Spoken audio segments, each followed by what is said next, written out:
Hello students.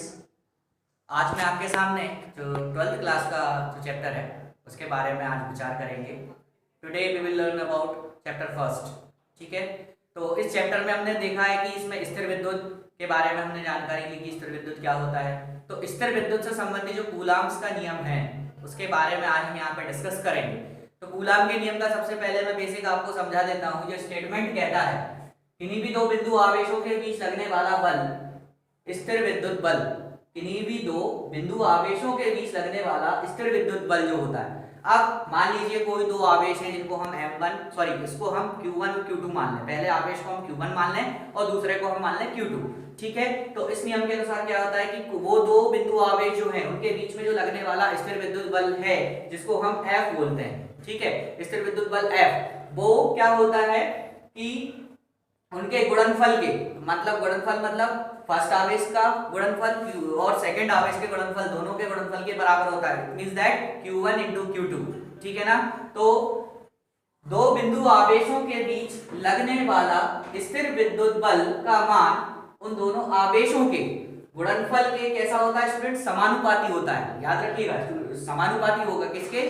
आवेशों के गुणनफल के। ठीक है ना, समझ में आया ना? मतलब F समानुपाती Q1 Q2 और उनके बीच की दूरी के वर्ग के कैसा होगा? व्युत्क्रमानुपाती होगा। अब यहाँ पे बात आ रही है उनके बीच की दूरी। मान लीजिए कोई दो आवेश है जो एक दूसरे से r दूरी पर स्थित हैं। ठीक है ना, तो उनके बीच में जो लगने वाला बल है F वो क्या होगा? व्युत्क्रमानुपाती होगा किसके? उनके बीच की जो दूरी है।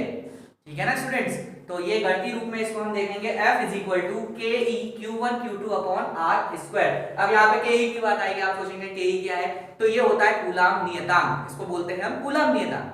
ठीक है, तो फिर से एक बार मैं बता देता हूँ आपको, किन्हीं भी दो आवेशों के बीच लगने वाला स्थिर विद्युत बल उनके बीच की दूरी के व्युत्क्रमानुपाती होता है। उनकी जो बीच की दूरी है उसके वर्ग के व्युत्क्रमानुपाती होता है।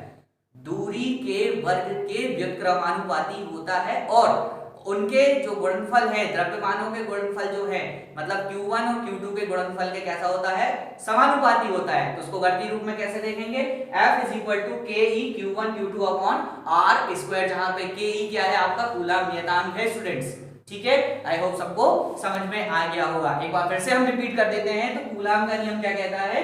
दो बिंदु आवेशों के बीच लगने वाला स्थिर विद्युत बल, ठीक है ना स्टूडेंट्स, स्थिर विद्युत बल जो होता है उसका मान उन दोनों आवेशों के गुणनफल के समानुपाती होता है। गुणनफल के समानुपाती होगा, याद ध्यान रखिएगा, तथा उनके बीच की दूरी के वर्ग के व्युत्क्रमानुपाती होगा गणितीय रूप में। और इसका जो सदिश रूप है मतलब वेक्टर फॉर्म में F is equal to K E Q1 Q2 upon R square, where की A is equal to Coulomb constant नियतांक, जिसको हम बोलते हैं कूलाम नियतांक। ठीक है स्टूडेंट्स, तो thank you, have a nice day.